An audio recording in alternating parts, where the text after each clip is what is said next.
Hello everyone, welcome back to my YouTube channel. Now in this video we are going to cover a very important period of English literature, that is the Victorian era. It began from 1837 and continued 1901. So let's understand Victorian age in detail and lastly we will be covering question and answer. तो Victorian age की बात करें तो ये Victorian age जो है वो queen Victoria के नाम से आया। जब क्वीन विक्टोरिया ने रूल करना शुरू किया इंग्लैंड में 1837 में, और इनका रूलिंग टाइम था 1837 से लेके 1901 तक। Victorian age is named after Queen Victoria and Queen Victoria ruled England from 1837 to 1901। Victorian period start from 1832। अब बात करें विक्टोरियन पीरियड की तो इसकी शुरुआत 1832 में हो गई थी, लेकिन क्वीन विक्टोरिया ने रूल्स करना इंग्लैंड पे शुरू किया था 1837 से लेके 1901। इसीलिए जो इसका जो पीरियड है वो 1832 से लेके 1900 तक माना जाता है। अब बात करें इसके डिवीज़न की तो ये दो फेज़ में आया था, age of pre Raphaelites and age of aestheticism. जो एज ऑफ प्री रैफेलाइट्स था वो एक आर्ट मूवमेंट की तरह स्टार्ट हुआ था, बट ये फर्दर एक लिटरेरी मूवमेंट बन गया।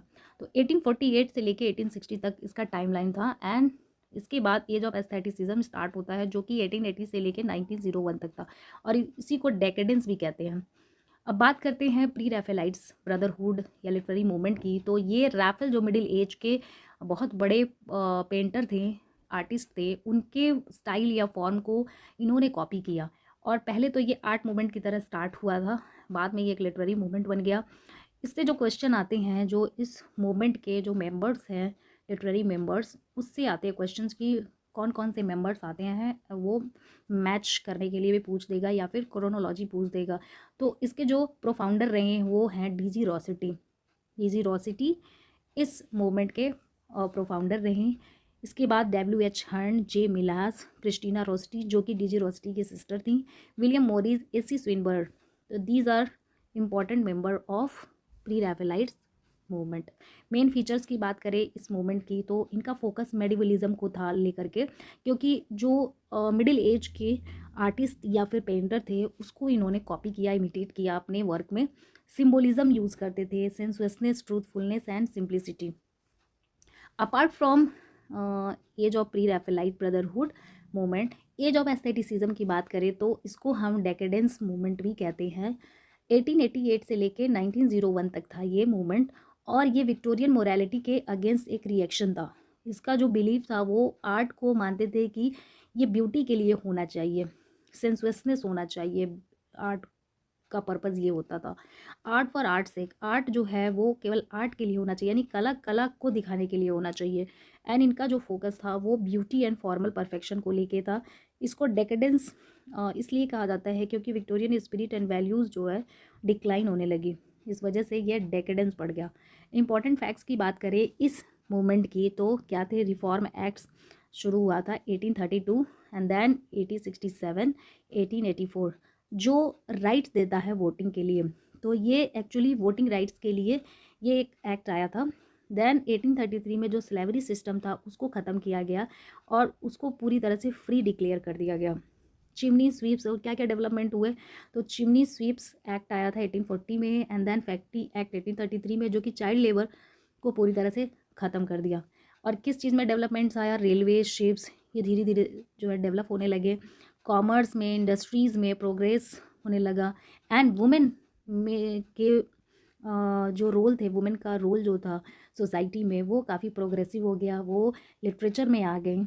एग्रीकल्चर की बात करें तो एग्रीकल्चर जो सोसाइटी थी वो डिसइंटीग्रेट हो गई इंडस्ट्रियल ग्रोथ की वजह से, वो पूरी तरह से मॉडर्नाइज हो गई। इवैल्यूएशन थियरी एंड कम्युनिज्म जो था वो रिलीजन और ट्रेडिशनल बिलीव्स को चेंज कर दिया। फेबियन सोसाइटी उस टाइम पे फॉर्म हुआ था 1883 में, जिसके मेंबर थे जी.वी. सॉ, और इसका जो मोटो था वो वायलेंस को ख़त्म करना था जो क्लास स्ट्रगल के लिए हो रहा था।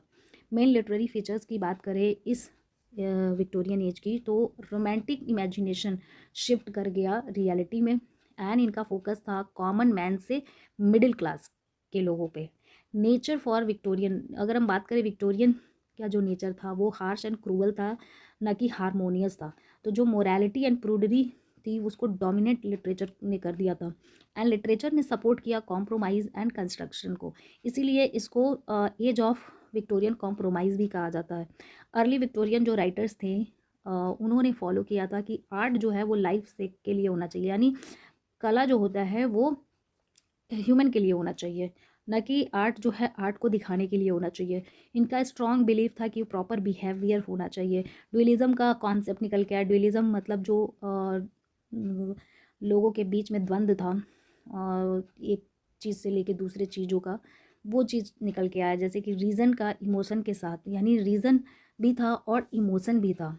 ड्यूलिज्म और किस किस चीज़ में देखने को मिला? Religion versus science, faith versus doubt, freedom versus restriction. And writer ने ज़्यादा इम्फेसिस दिया ट्रूथ पे, justice, brotherhood, peace and stability पे।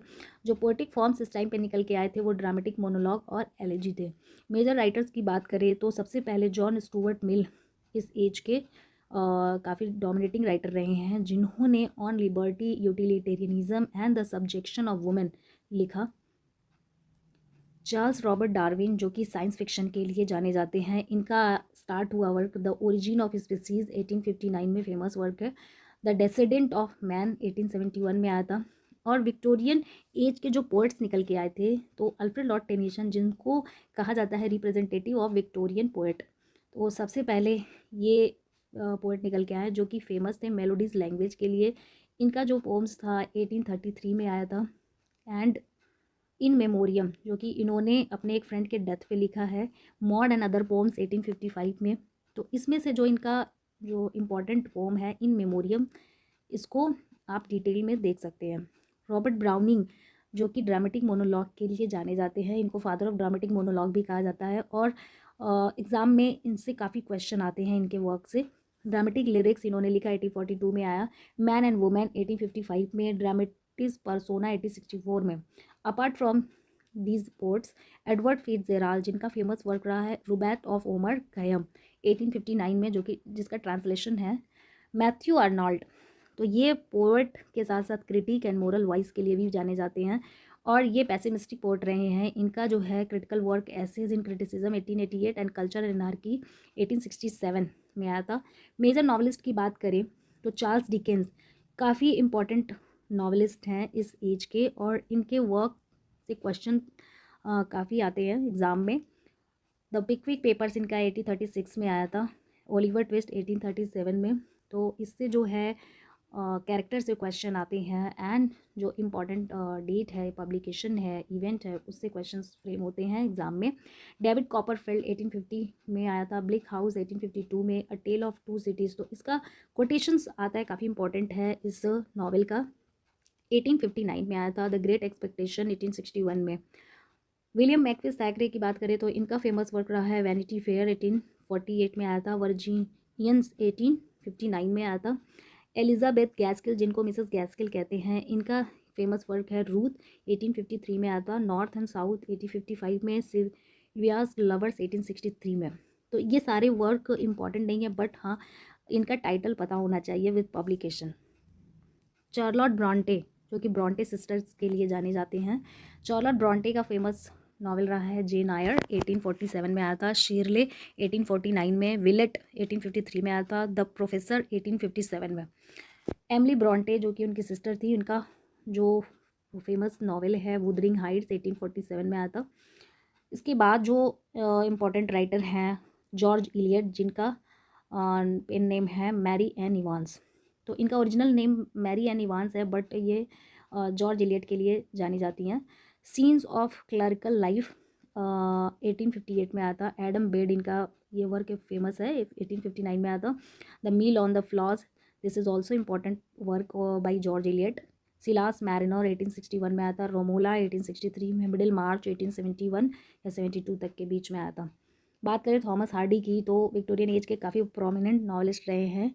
The return of the native 1878 में आया था। The mayor of Casterbridge and Tess of the एरोवेल्स, तो जो मेयर ऑफ कैस्टर ब्रिज है इस वो नॉवल से काफ़ी क्वेश्चंस आते हैं। Must go for this novel by Thomas Hardy. अब इसको हम ब्रीफ में समझ लें विक्टोरियन एज को, तो विक्टोरियन एज जो है वो जाना जाता है social reform and industrial growth के लिए। मोरल सीरियसनेस आया, रियलिज्म दिखाई दिया लिटरेचर में। ग्रेट डेवलपमेंट हुआ नॉवल, पोइट्री एंड ड्रामा में। और राइटर इस टाइम के फोकस किए विक्टोरियन पीरियड को जो कि रिचेस्ट एज माना जाता है इंग्लिश लिटरेचर का। Now what is Victorian age, discuss it's time period and importance. इसको शॉर्ट में हम एक्सप्लेन करेंगे। Victorian age is the period in English literature which is associated with rain of queen Victoria. And Queen Victoria ने rule किया England में 1837 से लेके 1901। But the Victorian period in literature generally considered from, लेकिन अगर इसके period की बात करें तो ये 1832 से लेके 1901 तक जाना जाता है। The year 1832 is important because, ये इसलिए इंपॉर्टेंट है क्योंकि it marks the beginning of new political, social and literary changes in England, specially due to the first reform act. जब फर्स्ट रिफॉर्म एक्ट 1832 में स्टार्ट हुआ था, तभी जो है लिटरेरी चेंजेस शुरू हो गए थे इंग्लैंड में, और उस वजह से विक्टोरियन पीरियड शुरू हो गया। This age is regarded as one of the richest period, और इस एज को रिचेस्ट पीरियड भी कहा जाता है इंग्लिश लिटरेचर में, क्योंकि इसने प्रोड्यूस किया है great novelist, poets, essayist and dramatist को। विक्टोरियन लिटरेचर रिजेक्ट करता है impact of industrialisation, social reform, scientific discoveries and moral seriousness. Realism, morality and social criticism जो था became the main characteristics of the age. इस age का काफ़ी मुख्य जो है क्रिटिसिज्म, सोशल क्रिटिसिज्म बन गया। Why does Victorian period began from 1832 instead of 1837। बात करें कि ये 1837 के बजाय 1832 में कैसे शुरू हुआ, तो Victorian period began from 1832 instead of 1837 because the literary and social changes which shaped the Victorian spirit, जिसने शेप दिया इस विक्टोरियन स्पिरिट को, जो कि स्टार्ट हो गया था पहले ही क्वीन विक्टोरिया के एक्सेशन से। In 1832, the first Reform Act was passed, which brought major changes in the political and social structure of England. The rise of the middle class, industrial growth, and reform movements began to influence literature strongly. Therefore, though Queen Victoria became ruler in 1837, and Victorian literary features became obvious from 1832, so the period is counted from that year. Now explain the age of aestheticism, why is it also called decadence. तो इसको decadence क्यों कहा जाता है?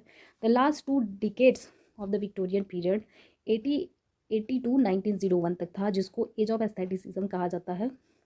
It was a reaction against the strict morality and seriousness of Victorian society. तो actually ये reaction था किसके अगेंस्ट? स्ट्रिक्ट मोरालिटी एंड जो विक्टोरियन सोसाइटी का सीरियसनेस था।